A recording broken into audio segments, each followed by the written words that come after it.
On vient d'apprendre ce matin que Boualem Sansal, l'écrivain franco-algérien qui est emprisonné en Algérie, a été condamné à 5 ans de prison ferme. C'est la moitié de la peine qui avait été requise par le parquet algérien. Qu'est-ce qu'on fait maintenant? Bon, on espère, comme l'a dit son avocat, qu'il y ait une mesure de clémence de la part des autorités algériennes. Deuxièmement, on continue à s'indigner parce que c'est insupportable que l'on enferme une conscience, un écrivain, un intellectuel qui n'a fait que son métier. Et troisièmement, on continue évidemment à mettre la pression par tous les moyens diplomatiques, bien évidemment, et puis la mobilisation. Aujourd'hui même, il y a un livre collectif qui sort pour Boualem Sansal, à l'initiative de Pascal Bruckner et de Michel Gadolowski. Nous sommes plusieurs à signer des tribunes, des articles, parce qu'il faut se mobiliser. Il ne faut pas croire que la mobilisation des intellectuels, des politiques, surtout des citoyens, bien évidemment, ne serait pas utile. Mais C'est insupportable. l'objectif, c'est d'obtenir une grâce présidentielle? Ça, c'est l'action diplomatique. Il faut être discret. Le président de la République, le ministère des Affaires étrangères, notre ambassadeur sur place font, n'en doutez pas un seul instant, évidemment, tout le travail nécessaire. Mais nous sommes face, évidemment, je suis prudent, y compris ce matin, vous pouvez le comprendre, mais à un pouvoir opaque, un pouvoir qui a pris en otage cette conscience, cet écrivain qui aime notre langue, ce franco-algérien. Désormais, ils l'ont pris en otage pour des raisons évidemment liées à la relation avec la Il y a France. suffisamment d'indignation politique dans le pays pour Boualem Sansal ou pas? Ou elle est À sélective? gauche notamment? Ah, il y en a certains qui sont toujours dans le «oui mais», ça je vous l'accorde.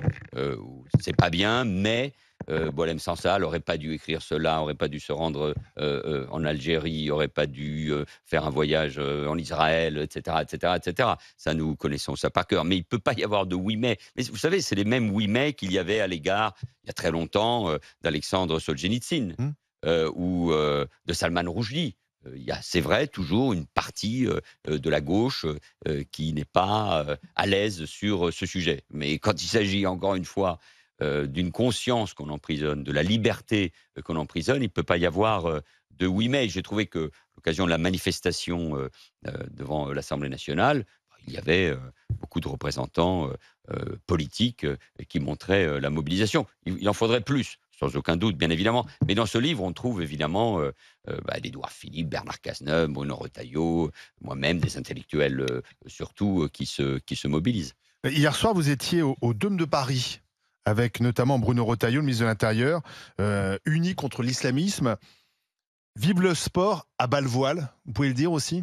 C'est ce qu'a Oui, dit bien Bruno sûr. Retailleau. J'ai pas de problème. Je l'ai dit avec d'autres mots. Oui, hier, nous étions nous étions nombreux, beaucoup de monde au Dôme. D'abord pour la République, pour la démocratie et contre l'islamisme, qui est un danger existentiel. Il y a d'ailleurs de belles interventions de Noël Lenoir, ancien membre du Conseil constitutionnel, et de Jean-Michel Blanquer, que je n'ai pas besoin de vous présenter, pour Boualem Sansal, puisqu'ils sont très mobilisés pour lui. Beaucoup d'interventions de spécialistes, d'experts de l'islamisme, pour me dire, oui, que c'est évidemment un danger. Et parmi ces dangers, évidemment, parmi ce qui peut illustrer ce danger, il y a en effet le voile, qui, depuis des années, est une manière de tester la République. Donc il faut l'interdire dans les compétitions sportives, il y a pas de doute? Pour moi, il n'y a aucun doute, bien évidemment. Il y a une proposition de loi, d'ailleurs, qui est en train de faire C'est eu son débat chemin au et sein qui du parle. gouvernement, tout le monde n'était pas d'accord. Oui, mais je trouve que moi, j'étais aux Antilles. Mais je peux dire les choses clairement. Oui, bien sûr, il faut interdire le voile dans les compétitions sportives. Pourquoi? Mais parce que c'est, d'ailleurs, ça a été très documenté. Heu, les frères musulmans, l'islamisme, cherchent aujourd'hui à influencer, à pénétrer la société française à travers l'école, l'entreprise, et évidemment et surtout le mouvement sportif. Donc en France, on critique souvent la mobilisation des uns et des autres, mais il y a une grande prise de conscience, non seulement de l'opinion, mais évidemment de beaucoup d'acteurs politiques et sociaux. Bienvenue, le Bonjour, ministre. monsieur le ministre. Bonjour madame, La Guadeloupe appelle les GG, la métropole. c'est Merci. génial. Pour quelle question? Dites-moi.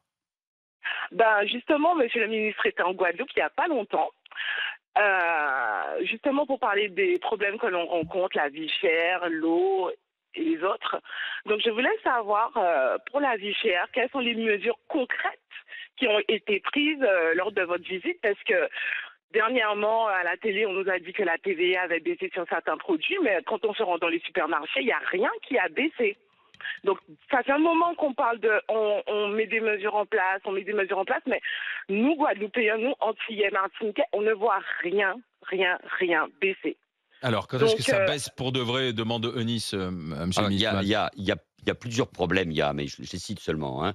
Il y a 2 problèmes en Guadeloupe comme en Martinique. Et en Guadeloupe, il y a le problème du narcotrafic. Je veux le rappeler, hein, parce que la Guadeloupe et la Martinique sont des sociétés qui peuvent s'effondrer sous la pression et les coûts du trafic de drogue et du narcotrafic. Je le dis ce matin parce que personne ne s'imagine ce que vivent ces territoires. Narcotrafic, évidemment, choisit ces territoires pour aller ensuite... Vous êtes même très inquiet, c'est ce que vous avez dit. Oui, je suis très inquiet, il faut mettre beaucoup de moyens. Deuxième problème, il y a un problème d'eau, notamment. Et c'est aux élus, avec le soutien de l'État, de gérer les problèmes de gouvernance, parce que les Guadeloupéens, notamment, ont eu d'énormes problèmes de réseau d'eau. Et troisièmement, il y a évidemment le problème de la vie chère.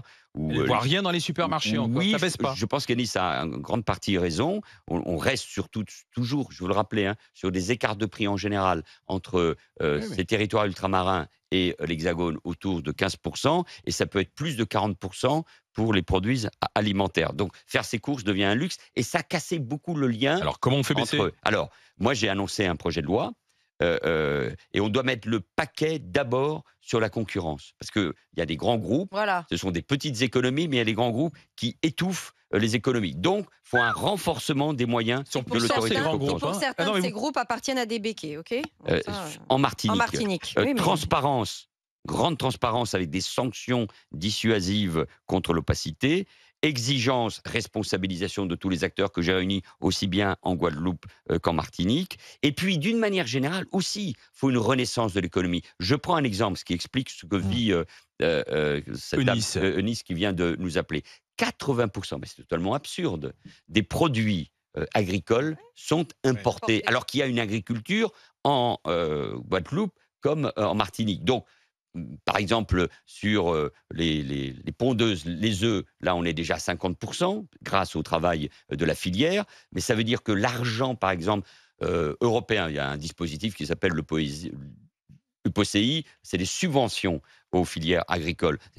En Martinique, 80% du ce POSEI va vers la banane, et notamment vers les grands groupes, et pas vers les petits exploitants, producteurs. J'ai vu en Martinique des expériences avec des agriculteurs qui travaillent très bien, aussi bien sur les fruits et légumes que sur les bovins, sans mettre des produits phytosanitaires.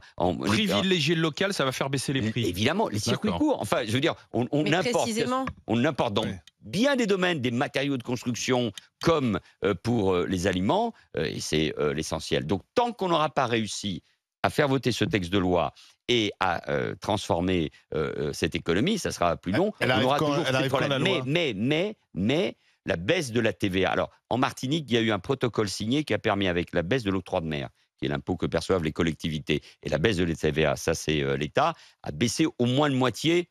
Beaucoup de produits, ce n'est pas suffisant encore. Il faut quand même encore travailler, notamment sur ce qu'on appelle les frais d'approche et sur les marges arrière.